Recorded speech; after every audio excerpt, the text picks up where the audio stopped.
a sip of water. Okay.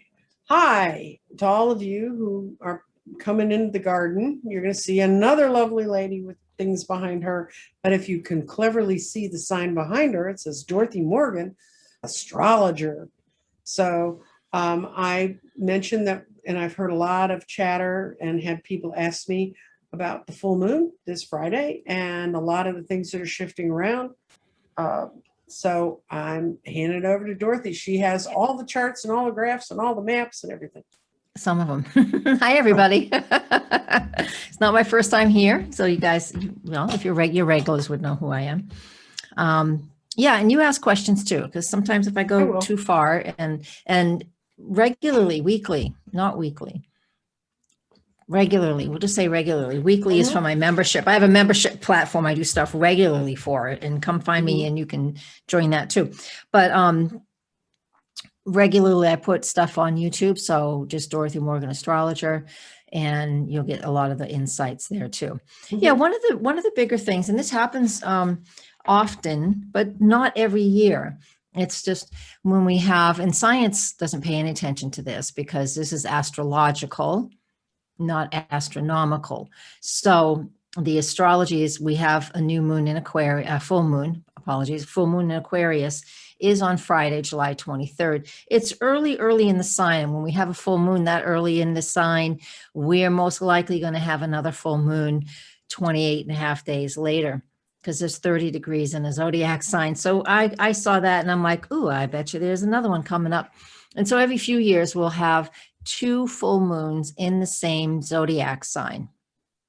All right. One is very early in the sign and one is very late in the sign. So I like to call it an astrological blue moon.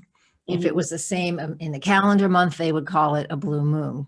Just the people who like to make hype about things like that. So this is important. More people talking and channeling all the new energies and vibrations coming through. You know, we've had Saturn in Aquarius for a while, Jupiter in Aquarius for a long time. I want you to think back or open up your calendars, journals, whatever you were doing. And, you know, I never did find that exact date. Somewhere at the end of December of last year, we had Jupiter and Saturn at the same area that we have this full moon coming up. So, you know what, why don't I share my screen? You want me to share my screen? And that way you can see what I'm looking at. And I'm just going to animate this. This is a chart for right now as we're recording it, but I'm going to animate this back to December. It was right around Christmas time. It's the 21st, I think. I'm going to look that up. And here is where they came together. This is the date.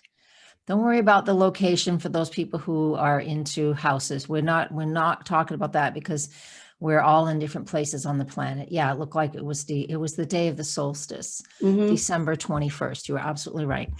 And so they came together at 0 degrees of Aquarius. That's what it looked like back then. So we're just going to stop that chart and we're going to go to the full moon that's coming up in a couple of days. And here's the full moon. It's at 1 degree of Aquarius. So that is very, very, very, very close. Jupiter and Saturn have a cycle that take almost 36 years. And so when they come together like they did then in December 2020, that's the beginning of a whole new cycle, the end of one cycle and the beginning of another. And now, you know, 7 months later, here in July, here we are with a full moon at that spot. And so that just tells me, because astrology is cycles and patterns. So even if you don't understand any of the astrology I'm saying, I want you to look back to December in that time period. It doesn't absolutely have to be on that day, but look at that. What were you initiating? What were you beginning? What do you feel maybe was ending, and you've had months now to maybe start or work towards something that is a new direction, a new path, like changing majors in your college, in the middle of your college career, right? Something like that, because this full moon's sun is in one area, straight across the solar system is the moon. That's why it's all lit. This is when we get to see everything. Everything is on the table. all of it. What is on the table will vary from person to person, but it will be related to Aquarius things. Lots of Aquarius things. I made lists just so I could remember. There's so many things we could talk about with Aquarius, and I'll get you that list in a sec. But I want you to look at it as we're coming to this. So Friday, it happens on the East Coast. It is at 10:36 p.m. on the East Coast of the U.S. So it will be a full moon. It will peak at night all across the US. Yeah. the US, right? And in the UK, it will be in the middle of the night the next day for anybody who is listening from over there. So that's an amazing thing. So I want you to, whoever does rituals around full moon, a lot of people like to do releasing then. But before you release, you got to know what's important to let go of. Mhm. And again, the full moon, as we're coming to it now, that full moon is doing everything it can to reveal to you what is working and what is not. And then what isn't, that's when we get to do our rituals of releasing. You know, I like to just use little Post-it notes because they don't, you don't set off your smoke alarms in your apartment or house. So just, you can do a lot of little ones and just do them a little at a time. You can just do them right in the kitchen sink, wherever it's safe, you know, wherever you cook or whatever. So you can write things out and release them. But then you want to make sure that once you've done that, you really do cut that off and cut those cords, but then pay attention to the things that are still growing, because the full moon is not just releasing. It's like releasing what's taking up too much space, but then, or taking up space that you don't need it anymore, and focusing in on the things that you want to build. So Aquarius, I hope that makes sense. Does that seem to make sense? Yeah, it makes sense to me. I'll tell you why I knew that date, because that conjunction, which I had heard about when I was 18 years old, back in 1968, this guy who was teaching this sort of, so you want to learn about astrology, it was a free university at my college. Yeah. And he said, I won't live to see this, but, and knowing how old he was, that's probably true. Yeah. And he said, but many of you in this room will. And I didn't know anything about astrology at the time, but I always remembered that date. And I thought, well, that's really a cool thing. That happens immediately on top when you start melding the current planets with your natal chart. That happened right on top of my natal Jupiter. Yeah, and that's expansion. And what are you doing with it? You're using technology. That's an Aquarius keyword to expand your business. That's Jupiter. And that was around the time I was really getting my channel up and running. So it was like, this was a time for it to happen. And right now you're in the middle of doing, you just told me 20 days live in a row. Right. And that's the full moon. You're educating people. So that's the full moon in Aquarius. Jupiter is share my knowledge, share my information, expand, you know, what I believed, you know, teach other people what I believe in. Yeah, that's what the deal is. And it's working it perfectly. But yeah, except some of it you just do unconsciously. But if Dorothy can maybe tell you, because I know what my chart looks like, because I know just enough astrology to be dangerous. But for people who might want a chart, Dorothy, where can they find one? Oh, just to have a copy of chart. A personal chart. Oh, just email me. I'll send it to you. Okay. Email me your birth info. I mean, but astro.com is great, but this chart is way easier to look at because you can really see the numbers. But astro.com has a ton of free stuff. But you know, if you want this, and I'll send you a chart that actually looks more like, because I teach a lot of beginners, it looks like that. Because that has your aspects too. You have all the aspects are quite a step further, but it does show you the symbols, what all the symbols are, and you know what happens over here. I typically will take I'll take that out. I'll take the lines out because that's confusing. So especially if you're a beginner. But what I just took out in the middle is the same thing in this grid. It's called the aspectarian. Right. The same thing. Yeah, I mean, I've talked to a lot of friends and they'll say, oh my God, it looks like a geometry test and I failed that course. So Of course it does, but that's all right. You don't have to know it. That's my job. That's But right. you can look things up, and the thing is, computer generated astrology forecasts are fine, but they are not intelligent. And it's just going to, like if I clicked the moon conjunct Pluto, it's just like it's just talking about you're intensely emotional person, prone to extreme highs and lows. You love drama intensity, and this can be problematic if it's not channeled properly. Well, it didn't take into account it's in Aquarius, and Pluto's in Capricorn. Didn't take into account what house it's in. Didn't take into account what else it's connecting to. So those astrology forecasts, while they're fine, they seem not accurate, again, because the computer software for astrology is not artificial intelligence. It is just A and B equals C. That's it. So now let's move on. So what is Aquarius going to stir up for us? Right. So again, the 23rd of this month and of July, and then the 22nd of August, that let's say eclipse. So used to saying eclipse lately. That full moon on August 22nd is at 29 degrees and 37 minutes. So it is just minutes away. Latitude, longitude minutes, not clock time minutes, just minutes away from being in the next zodiac sign, which would be Pisces. But it's still a full moon in Aquarius. So Aquarius is technology. We already said that. It's astrology. So this is another reason why astrology is just really expanding and growing. And it's, short little bits on TikTok and Instagram and all of those things. But it's science. It's science. This is hopefully will help us to just start to trust it a little bit more. I mean, there's people that just don't, and that's okay. And that's just the way it is. But the science is going to show us more, right? And this is the age of Aquarius. So we're really into it. And well, we can never tell what our ages are because, it's such a slow process. We could be in the in-between period of between Pisces and Aquarius because it goes backwards. And, we still won't know until, it's not like a flip and a switch. By the way, which is Aquarius, because that's electricity. That's a good segue, huh? But we can also feel really nervous too. It depends on where this is in your chart. You're going to need to look at where Aquarius is in your chart. I can see here, like, for example, if this was somebody's birth chart, I'm going to draw on the screen. Aquarius begins right there. There's 30 degrees in every zodiac sign, and Aquarius ends right there at just before Jupiter. I'm not exact on my drawing. So where is it in your chart? You want to be able to figure that out.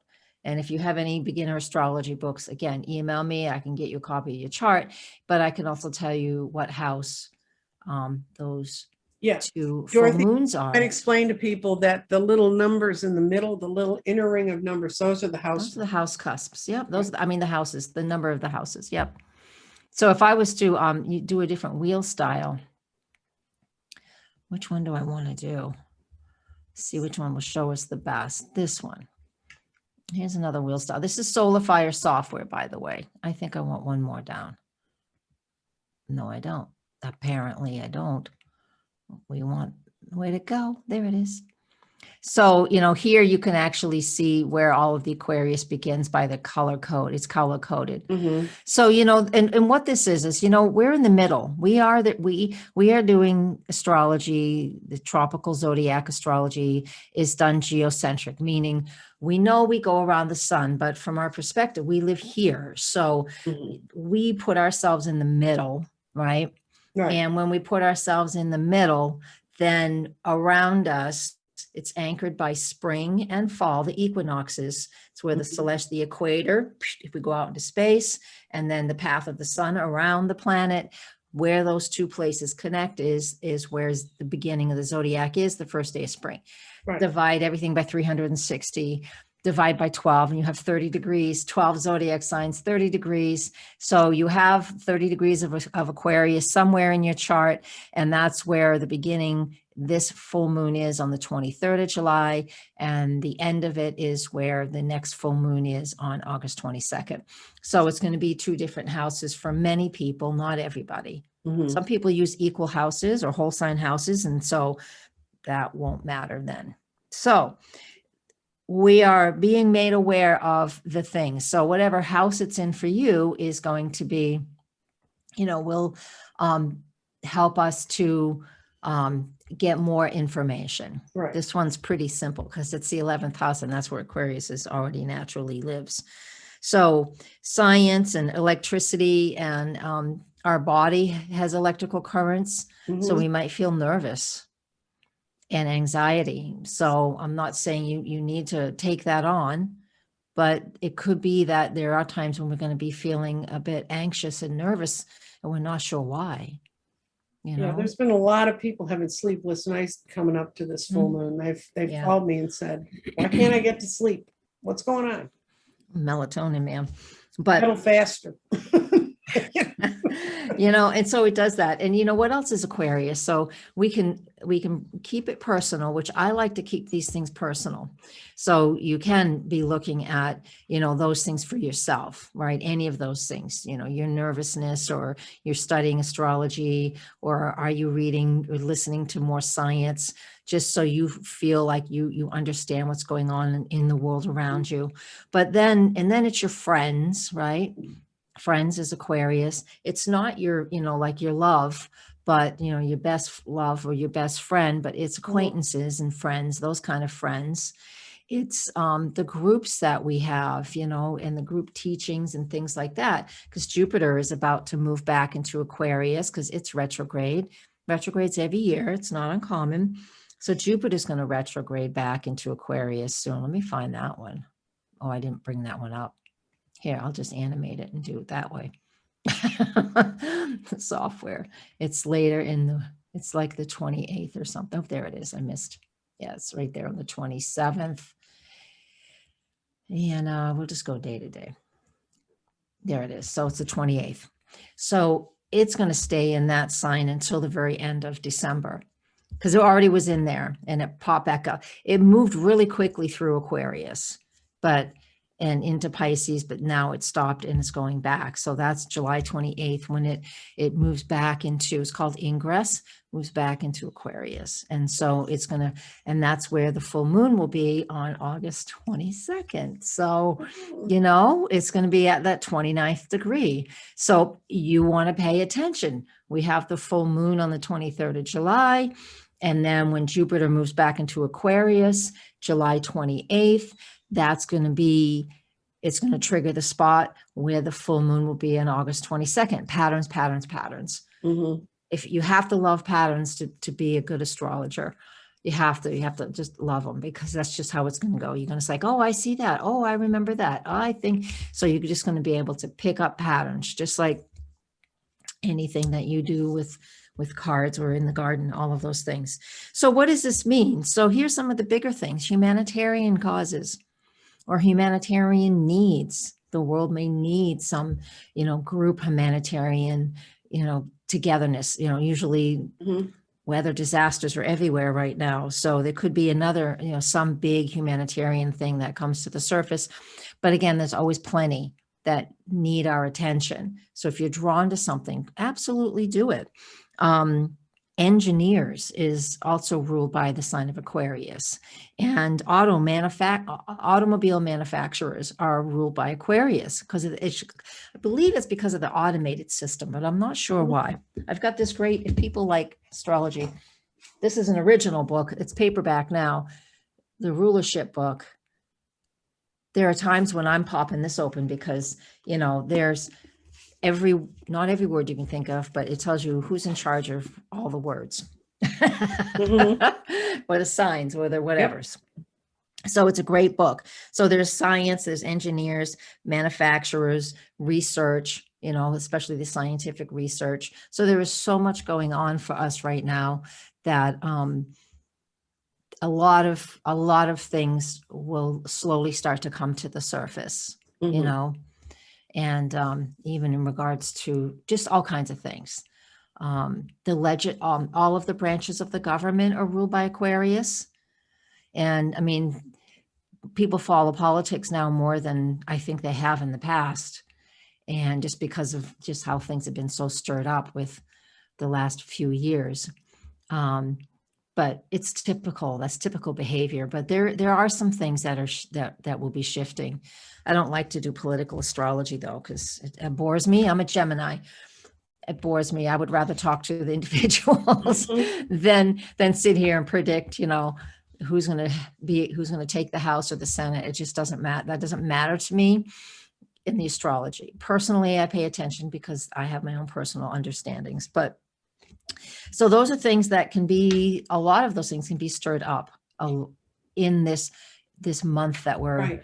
astrological full moon month, if you will. So there's always the potential for a lot of different things to Well, one of the things I think is fascinating in that chart is you're talking about people meeting other kinds of people and kind of making new relationships with people. Yeah. And there's a thing going on in people who are following 3, 4, and 5D ascension stuff that a lot of people are creating frequency families instead of their biologic families yeah. or work families. They're creating frequency families and people that they feel in sync and in tune with. And that would seem to me to be such an Aquarian Oh, absolutely. kind of. Absolutely. Yeah. Who's your vibe? Your tribe is your vibe. Your vibe is your Mhm. tribe. Is that how it Mhm. goes? Something like that. Yeah, Yeah. exactly. That, of course, that's the way it can work. It's just Well, wonderful. Sound healing is wonderful too. I love Aquarius stuff when it comes to the sound healing. I mean, I always turn on YouTube and got my iPad right over here, and I just find, one of singing bowls. the solfeggio tones. Mhm. They always vibrate to the chakra system, Mhm. and there's some of them that they just blow one ad in the beginning. They just have one ad in the beginning, and the rest of the time, it's just 5, Just 6, the 7 sound. hours. Right. Yeah, yeah. Sometimes I forget I have it on, and all of a sudden I start feeling like irritated, and I'm like, oh my god, what is it? And after about 5 hours of 524 megahertz, you really don't need to hear it anymore. No, that's Like, enough. oh, you're like vibrating like it's no tomorrow. You're like, hey, I need a break. I need to go get in the ground. I'm gonna go walk. But Great. yeah. Yeah. Thank And there's a few other things happening too. A few planets are always changing signs. Here's the sun entering Leo. That happens on the 22nd, early in the morning, like 10:30 Eastern time. And that's the fixed sign of the season that we're in. So obviously for the Northern Hemisphere, it's the fixed sign of summer. Southern Hemisphere, it's their fixed sign of winter. That means we're just really dead in it. We're in it. And, it's not beginning season where we're still seeing things bloom and blossom, if you will, but everything is thriving right now at least for us in the Northern Hemisphere. Everything is just solid and thriving. And that's that fixed energy. We also have the day before that, Venus entering. There it is, Venus entering Virgo. The sun is still in Cancer. I jumped ahead. So on Wednesday, July 21st, where is she? There she is. Venus is at 0 Virgo. Really nice. She's opposite Jupiter at 0 Pisces. It's a beautiful opposition. Oppositions are like the full moons. Remember, I just mentioned that. So that means when two planets are opposite each other, we don't actually physically get to see it like we can with the full moon, but the energetics of it is an awareness. Full moons, again, represent awareness. And Venus and Jupiter, the minute she moves into Virgo, she's already opposite Jupiter, but I like it by sign is nice too. They are, so she's very grounded, very earthy. She's been kind of wild in Leo, kicking up her heels and flashy colors and stuff. But now she's in Virgo, she's going to be a little more grounded. So that's like the Temperance card in Tarot. Things are balanced and things are equal, things going in and out, nothing crazy is happening. It means balance. Yes, fantastic. And Venus is the malefic, and Jupiter is a malefic, benefic. Sorry, I said that Benefic, I wrong. was going to say, I don't think Yes. they're malefic. No, Benefic the means malefics, pragmatic. they create mal issues, Right. problems. That's Jupiter and Saturn. I mean, that's Saturn and Mars. Jesus. We're recording. Recording. All right, the malefics would be Mars and Saturn. The benefics, all right? So when the two planets that are very helpful, Jupiter and Venus, are connected, They even though it's in benefit. opposition, They they very benefit. much benefit us. Mhm. Yeah, whether it's financially or, you've got an abundant harvest of Mhm. vegetables coming in, whatever it is. And it would be like that because Venus and Virgo is very earthy. It's a mutable sign. So that's really nice. And then what else do we have? But I get into a lot more of these details in my membership group, which is on Patreon. Yeah, I'm just borrowing Dorothy for the afternoon. You are. Here's the other one is when Mercury is out of Cancer and moves into Leo. It didn't even spend 3 weeks in the sign of Cancer, where it spent months in the sign of Gemini earlier in the year because it went retrograde. It spent such a long time in Gemini, which really dug a lot of information up, but it also had us questioning a lot of things. Yeah, it was in Gemini from May 5th all the way until it was in it for such a long time, until July 12th. So that was all of May, all of June, part of July. So that was 2 months, a long time. And it only spent just barely 3 weeks, not quite 3 weeks in Cancer. And in the sign of Leo, it's just 2 weeks in the sign of Leo. So that's how fast he usually moves. So when he gets into Leo, then he'll make his conjunction to the sun, and he's moving faster than the sun right now. So he's going to overtake him pretty quick. And so this creates, he'll do that with just in a few days. This is very dynamic communication. Leo, so a lot of creative writing or speaking out, loud voices, things like that. When it was in Gemini, it felt like we were constantly in the Two of Swords. We knew What is that one? I don't know the tarot at all. That's the Two of Swords. She's sitting with two swords crossed in front of her, and a lot of reading interpretation is the head and the heart are fighting. All the information's there on the table.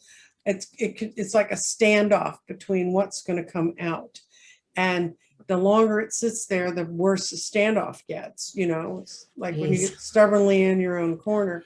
And I think it's just wending its way out now. It's just, I'm looking for the break where it's going to burst out and kind of let everybody know what's what. Well, this could do it because Mercury is the planet of communication. And when it's in Leo, it's very fiery because Leo is a fixed fire sign. So that would, to look at the elements is really important when we're trying to evaluate and decipher what's happening in the sky story, right? So that Mercury, always the planet of communication and information. And it has to, when the planets move into different signs, they have to filter what they do through the qualities of that zodiac sign. And that's fiery. So that will be quite dynamic for lots of stuff that happens in Leo is fiery. Yeah, always. Yeah. And Mars is there and the sun will be there by then. And so we just had Venus and Mars together in that sign. So most that would people don't want to hear that it's going to get warmer again. Yeah. Well, yeah. And there's a thing called weather astrology. So that's pretty cool too. You set a chart up for that season moment, the moment we're in the new season for your latitude and longitude. And then we read the chart for that. I did one for it's a client want to know about what the fall was like because they didn't want to blow money on a big vacation if it was going to be bad weather. And it's just like, actually it's going to be a little dry for New England. But Uranus is in charge of weather, unusual weather systems, which is also another reason we can predict, and astrologers have predicted that the Earth will be going through an awful lot of big changes when Uranus entered the Earth sign of Taurus. So we knew this was about. So anyways, for this weather chart that I did for New England, I think I actually have it still. Let's see, fall 2021. Uranus is, did I save it? I did not. We'll just escape. So Uranus is at the very bottom of the chart, and that is the key position for weather astrology, is what's going on right down in here, and for the local area. So I think there's going to be something very unexpected. We don't get hurricanes too often here in New England, but once in a while, a big nasty one will blow through, you know. And I mean, usually it's just a tropical storm by the time it gets here. Yeah. But we have had that. I think You don't know this year, the sea is so much warmer. You never know what it's going to do coming up towards you. Yeah, it's a rare occurrence, but we do have them. We don't have too many earthquakes that really do much of anything because we're loaded with granite. The granite's pretty solid stuff. But anyway, so I digressed. But just another branch of astrology, weather astrology. It's pretty. Yeah. It's more accurate. It's more accurate than the science ones. Yeah. And there's another one called Astrocartography. Oh, I love that. Yeah. And that's where you do and see where you should be on the planet, or where you compatible. What it does is astrocartography puts everything. It shows where they are on the planet when planets are angular, and the angles are north, east, south, and west. This is very complicated system. So it's not necessary. I'm not sure I can give it justice, but it will do that. It will say, well, where would I, if certain planets are on certain angles, sometimes they feel good. And depending on what they are, so the benefics, if they're on an angle, yay. And but if you have, like, this chart here has one of each. It has Jupiter on the ascendant and it has Mars on the descendant. So this is positive, this is good, and this causes a lot of activity. It's Mars. Mars is like movement, constant movement. You really don't want to live with Mars on your ascendant. Some people are born with that, though, because they're born under surgery or cesarean or something. But so it varies. It depends on what you're looking for as to where you want to live. Now, I've also used it in a sense of evolutionary astrology. That's a whole branch. It's not associated with this, so I shouldn't have said that. I've looked at it in past life stuff, and it's very cool. I have a rich Viking history, not genetically, but I love my memory of it, and I've been recreating Viking history for well over 30 years. Cool. And so is so violent, though, and lately it's just got more than I can handle. So I'm kind of just like letting it go for now. And so I looked on the map. I decided to do my own astrocartography just recently, as a matter of fact. Really? And I looked, and Mars and Uranus and Pluto are all, when they're all coming together, they have to be together in the astrology chart to begin with. But wherever they come together on the planet is a place that you might want to go. You could visit if you want, but you don't want to stay there because that's going to be very violent for you. Yeah. And I go and I look, and those three planets are connected in my natal chart. They cross in Norway and Sweden. Very good. And I'm like, ooh, past life stuff. Yeah. So I'm pretty sure, even, I am who I am now, and, whatever. But boy, oh boy, I'm sure I had a sword in my hand and did a lot of damage. I've got a lot of it. I have it genetically, but I was a shaman back then. And when you were a shaman back then, Dorothy, like, we can tell people what to do with their lives. Go on this vacation, go here, go there. And then they just go. When you were a shaman or a seer for the Vikings, they said, you think we're going to win this war? Get in the boat. Yeah, I know. I didn't mean it that way. I didn't. And then the things that look like horseshoes in the natal chart, they might not be in every chart, because sometimes I don't put them in. Those are life path, right? Lunar nodes, they are. And the south node tells us it's our past. It's what we know well. It's information. It's like, I don't know why I know that, but it's like the fallback position. It's what we always know, what we always do. It is past lives, and it's just ingrained in us. It's just like we know this stuff like there's no tomorrow. So where that line runs through is definitely where you'll be having a past life. Well, the group I recreate with, we recreate from the 1200s in Iceland. Okay. You know how big Iceland is on the map? It's like that. I My know. south node goes straight through Iceland. Oh, really? Yeah. So that Iceland is, was one of the first cultures that had real freedom for women. mhm, the Vikings do. Yeah, they Oh, do. yeah. The women in the, that's why I picked that cult, I thought I picked it. But That's why I picked that when I got into the SCA, Society for Creative Anachronism. You know, I was just doing, you know, oh, what is that? What's his name? King Arthur, that author, Mhm. that whole thing. And I was like, that doesn't suit me. I'm not fancy like that. And I ended up in the Viking culture because they did respect the women and honored the women, and the women had the keys to the house. You know, they were the ones in charge. The men They did could go go off and do, plead their own. They could go plead their own thing. They could throw their yes, husbands out. I mean, they could had a get lot of power. divorced. They could get divorced. They could, and I mean, that's, and just, yeah, their government systems were set up a lot like the legislature system that we have, as a matter of fact. So yeah, all by voting and yeah, you got your just desserts when if somebody had a complaint, they'd bring it to the all thing, and you know, all the Yeah, I folks. stole some of the north and south nodes from you in my garden. The south is fire, and it's where your ancestral energy lies, and the north is emerging to new thought. That's exactly what they are. Yep. So find them in your own chart right now collectively, and that's where the eclipses are happening. When we have eclipses every 6 months, they happen within about 13 degrees of where the lunar nodes are, and sometimes right on them. And so, like if I was to go to the eclipse for June 10th, let's pop that bad boy up.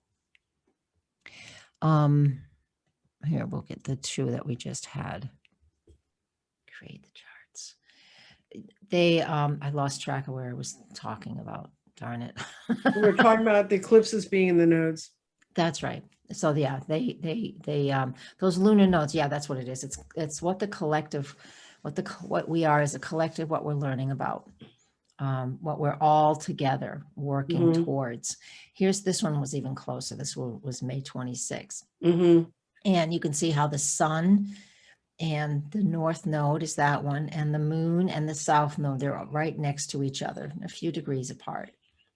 So what we have with that is it's the collective conscious, right? The collective consciousness together, what we're learning. You know, we're gathering information, but you know, we're trying to get out of what we were taught. That south node in Sag is all about teaching and learning and sharing that information, but knowing what we know, but it's good to gather new information. Anyways, that's a whole show. That's a whole lecture. That's but I saw that one, Dorothy, I think, when you did it.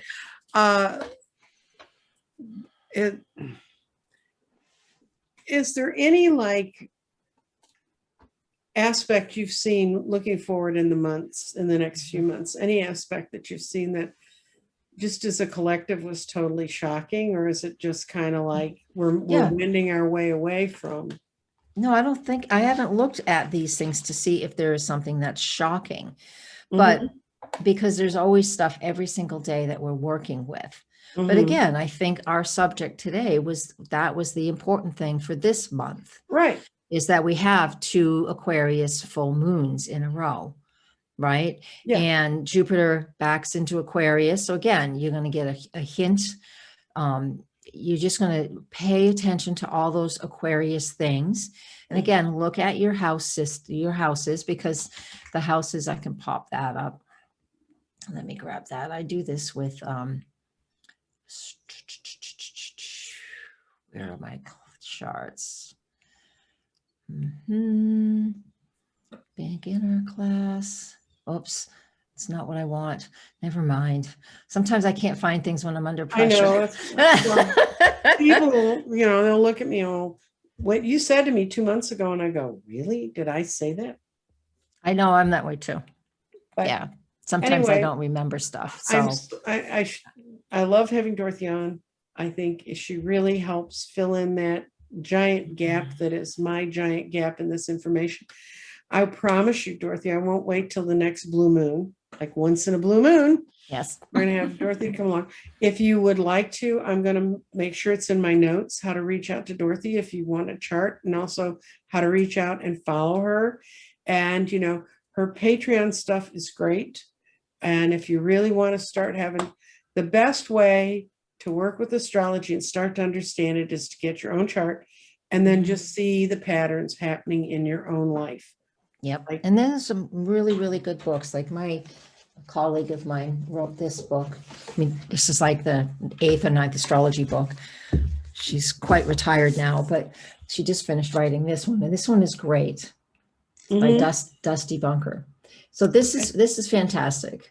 I'm going to start creating. I'm going to put this out there live now. I'm going to say this. You can hold me to it.